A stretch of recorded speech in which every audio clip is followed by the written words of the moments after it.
Hi, fellow tea lovers. Settle in, because we've got a story. I'm Nell. And I'm Rose, and today we're bringing you the tea. Across eras. Hello. Hey, everyone. Feels like we always live 5 lives in between a week, even if we haven't skipped one, which we totally did. We did. We skipped recording, not publishing. I've definitely lived 5 lives for a little bit too long, and when I freed myself of the burden of one job, I've been rewatching Call the Midwife. Can you tell? I love the language in that show. Sister Monica Jones. Oh, she's my favorite. It's so flowery and poetic. And it is. She's... Yeah. Apparently everyone else noticed how stressed I was. I thought I was really hiding it. You were getting it done. You just were clearly not enjoying yourself, and you are generally such a happy person. I wasn't. It's noticeable. That was the big catalyst. So I flew, my brother and I, back down south for my alma mater's homecoming football game. And it just so happened that they were playing against the university I work at now. And I'm getting my master's from. And that we happen to both be alumni of. Right. It was so much fun. I had a great time. My high school best friend's back there. Her high school boyfriend and her are together still. So cute. It's so cute. And we have a great time. But the whole time I was there, it was hard to enjoy it. Because you're just dreading going back to the slog. Yeah, and I felt like I was behind. And my main job is the one where I'm like, this is my main job. I cannot get behind. So well, you have to I was worried about that and thinking about things that were coming in and the poor person backing me up. I felt like every hour or so I would be like tears welling up in my eyes. When they're always underneath the surface, yeah, eventually has to get addressed. Yeah, so then a couple of days after that, I was just like, wow, this isn't working out for me. Mm-hmm. And then I texted, and I was like, oh, Rose is definitely probably still asleep. It was kind of early. So what did I do? I called. And nobody calls me in the morning. So when it happens, I do. I am an extreme night owl. The witching hour is my working hour, and that's how my life is structured. So if anybody's trying to reach me before 10, it's a dicey proposition. So if somebody does call me, I generally tend to consider it an emergency. Right. I'm like, oh my gosh, I woke you up, and she's like, no, it's okay. And instead of being like, go back to sleep, I'm like, let me tell you what I just did. So, yeah. And then she was so relieved. That was really the moment I was all, oh. I was like misting up. Like, thank God. Because I didn't want to be the person to say, stop being the raging badass that you're being, because the raging is kind of going back towards yourself a little bit, and I'm worried. It was getting out of control. You have to let people make their own life decisions, but boy, I mean, you can golf clap when you really like one. I appreciate that. That's why you're my friend. Yeah. Okay, so what are you going to tell me about today?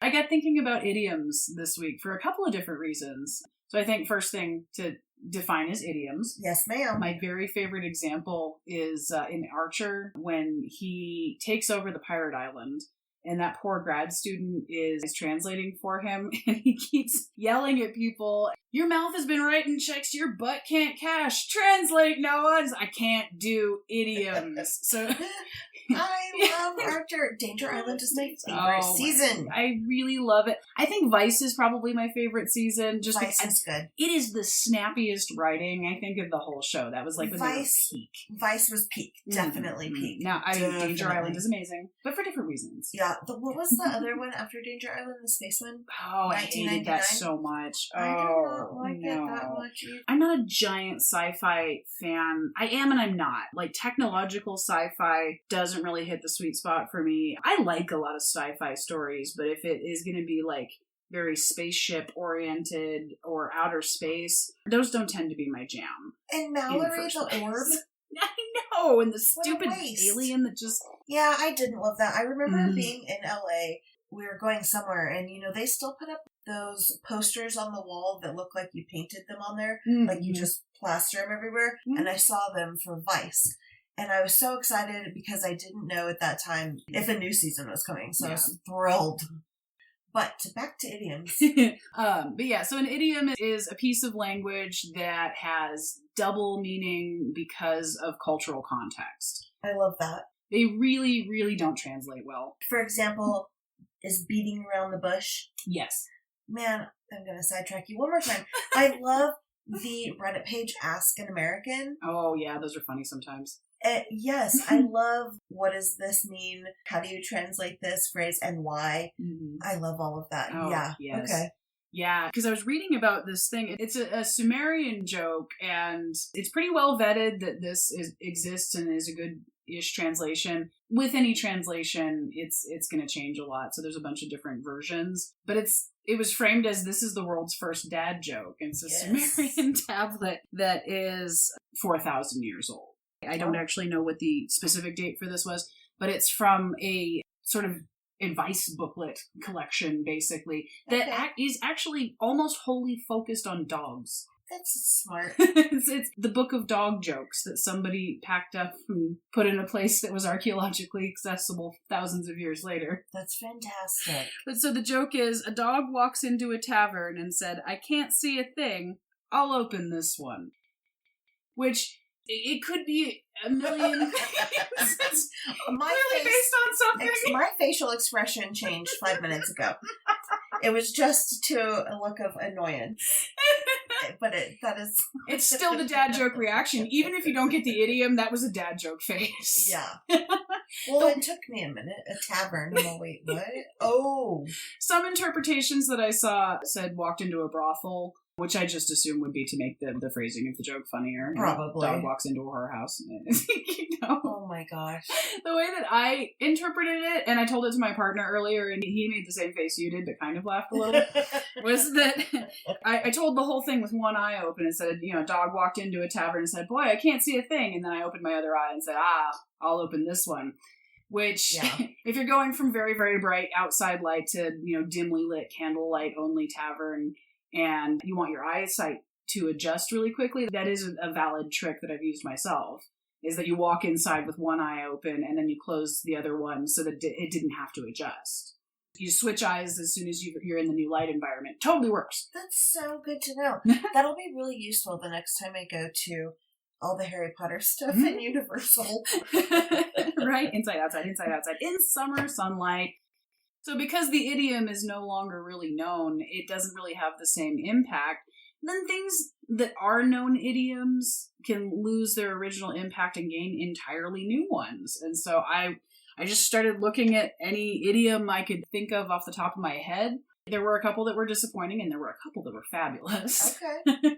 The first one that I thought of was "my candle burns at both ends," because I think we've talked about that here. The phrase that you always hear is "my candle burns at both ends," or "I'm burning the candle at both ends." It's meant to convey that you're putting in double effort, hoping to get double result, but man, it's exhausting. But it also actually refers to rush lights. What's a rush light? Yeah, see, we talked about this a couple episodes ago. I had the wrong impression of rush lights. You hear about them as cheap lighting sources in historic materials and in a lot of literary references. If you have a rush light, you're just trying to get a quick bit of light for something, or you don't have enough money for an actual candle, or it's a little bit like a ancient flashlight. Okay. I guess, kind of. If you couldn't afford any other lighting source, a rush light was a really cheap way to go. And I always kind of imagined them as still candle shaped for some reason, just made out of something crappier. It was not. That makes sense. Yeah, you would. Rushes, you seem like the circular grasses that are, quite. I almost think of it like bamboo sized for some reason. Okay. It's taking, just a regular grass rush and dipping it in fat or any kind of other flammable material, and usually just lighting one end of it. When you see rush light holders, it's almost like a taco stand.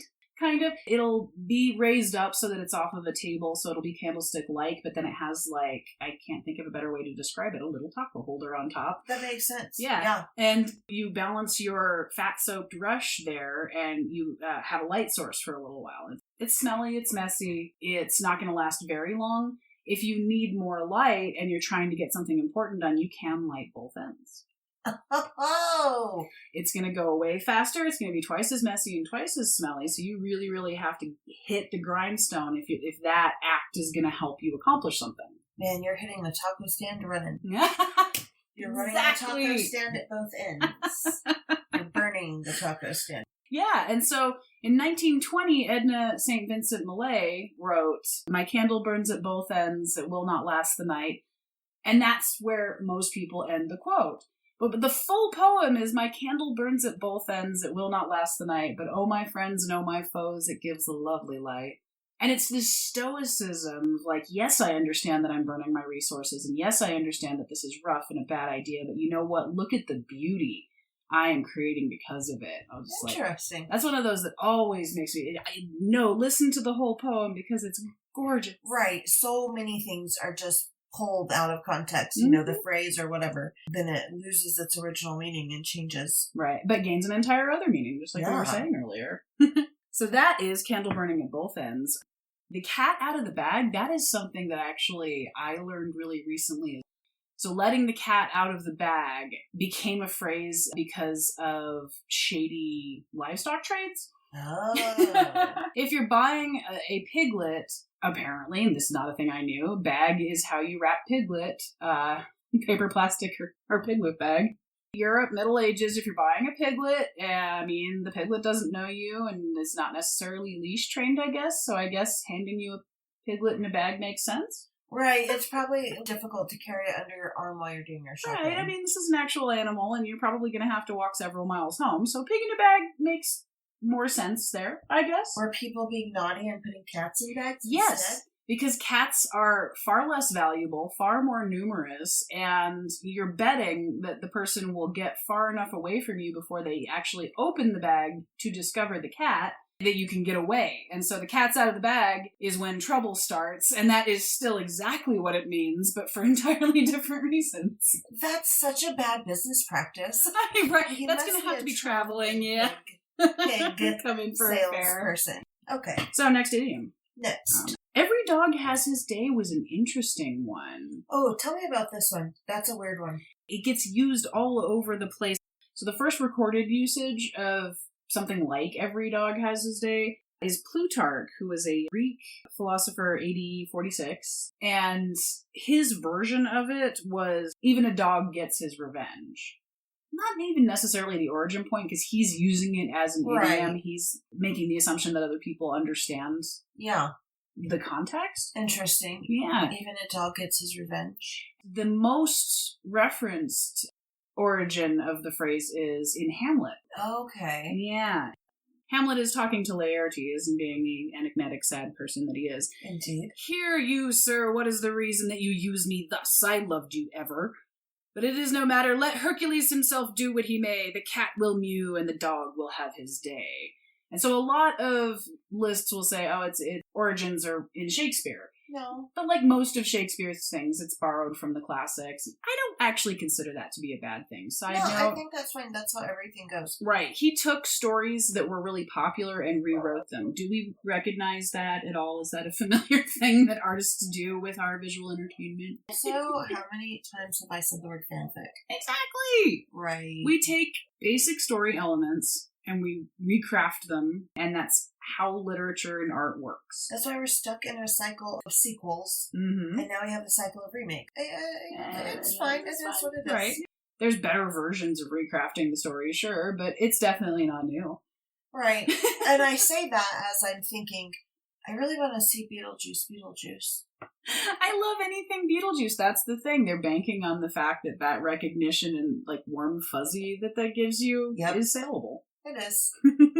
Every dog has his day. So basically, in Hamlet, he's like, you treated me like a dog, but eventually... Every dog has his day. Which is interesting, because the Plutarch reference, that's the same thing. Every dog will have his revenge. And so, on the surface, every dog has his day is like, yeah, the underdog wins sometimes. This is something you tell somebody when they're having a bad time. Don't worry, every dog has his day. But actually, most references to that are total pejorative. It's either you being derisive to another person or you yourself talking to a person that is talking down to you and saying, well, I may be crap, but I'm going to win. I mean, I've heard the saying, but I don't think I even had a clue what it meant. Yeah, that one was way more contentious than I thought. Right.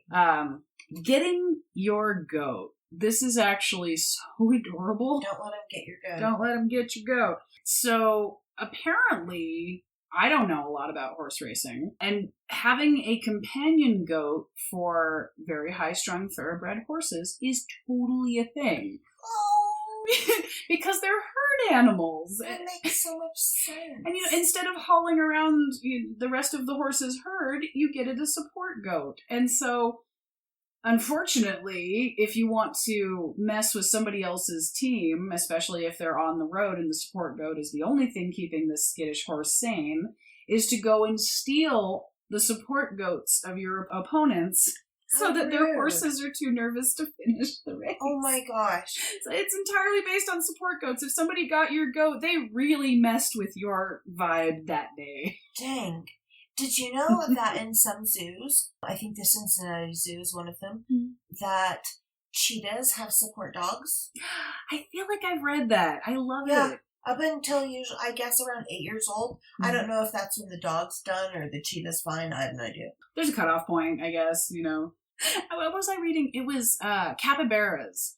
Capybaras are considered to be such calming animals that a ton of animal rescues now, if they have the option, when they have a zone of mixed animals, like, puppies, ducks, whatever, they have a bunch of things that they're taking care of, they'll put a capybara in with them because they are such a calming motherly influence that they almost always improve the situation for everyone involved. Capybaras is like the giant guinea pig looking thing.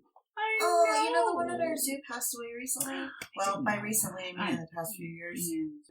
I did not know that about capybaras. Yeah, so apparently they're among the most calming animals, and it's they're pack animals as well, and they're very used to taking care of the young of the other animals around them. Winning hands down is apparently also a horse racing reference. Okay. And that one was, if a jockey is worried about the outcome of the race, he's got his reins pulled like right up tight to his chin. He's really trying to control the horse. If he knows he's going to win, he's going to sit up a little bit. He's going to put his hands down. So winning hands down means that you've won with so much confidence that you didn't ever have to worry about it or be tense about it. Oh, that makes sense. Yeah, okay, right? That would make sense. A ton of horse racing references, and I honestly haven't been to a horse track since my grandma used to sneak me there as a kid. So ears burning. This is a fun one. So, your ears must be burning. So this is a Roman reference it was based in medical practice. This is still medicine as studying the humors of the body. Oh. So you could be like too hot, too cold, too wet, or too dry, and that was the basis of all illness. By wet you mean phlegm. Gross. Yeah. Or too oily. Wet can be interpreted a lot of different ways. It was believed that you could predict certain events based on how your body is acting.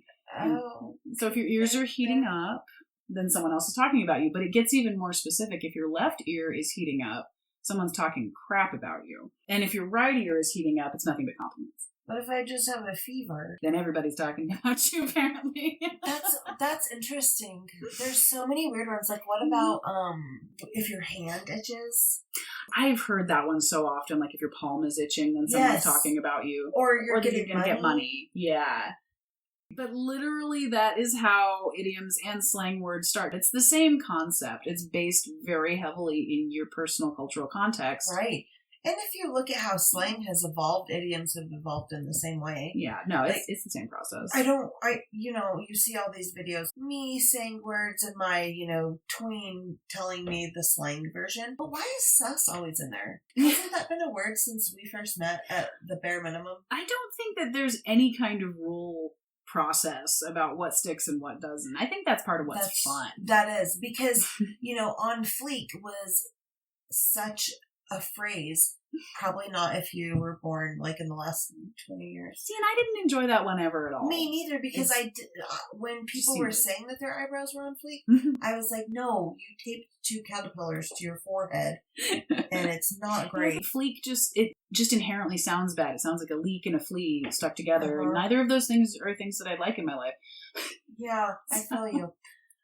All right, do you have any more idioms for us? Yes, and this one actually was the one that disappointed me a little. And oh, no! Disappointment happens. That's the thing you have to really accept about research, is that if you really want to know what is as close to the truth as you can possibly get about a piece of history, you do have to be prepared for disappointment.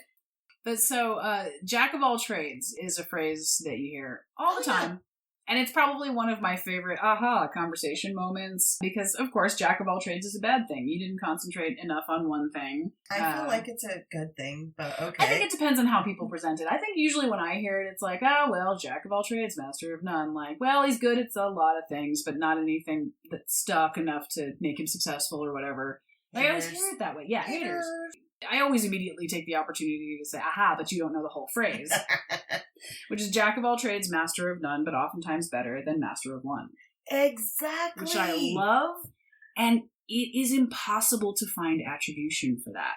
Ooh, maybe just some annoyed person. Some annoyed person, probably like me, made it up and went, well, just, you know what, suck it, because I have a lot of talents and I'm good set my time evenly. Like, for example, if you hire a handyman, then you want them to be able to do multiple things, right? Right. Do you have to bring in the guy for the drippy faucet and a different guy for the... Tighten the faucet, tighten the screws, the cabinet door's off center. You know, I can't reach these weeds with the weed eater. You know, you need a lot of things. Actual handyman stuff, that's a varied job. And I think that's the expectation on both sides. I feel like, to me, jack of all trades is a compliment. And I've always tried to frame it that way. And honestly, I'm probably going to continue to do so. But every single thing that I tried to find about it just led back to it's a Shakespeare quote. Not when or where or in any kind of context, just it's a Shakespeare quote. And that's not real attribution. And that makes me so sad. On a certain level, everything's made up, but there are many things that have lost their creators. Yeah. That is what happens when you create anything, including humans, and send them out into the world. You do eventually not have any say. Scary. But I like it. Y'all, don't forget to like, don't forget to subscribe, don't forget to share this, and tell your friends about it. I had so much fun today. I did too. This was a really good session. See you next time. Bye. Bye.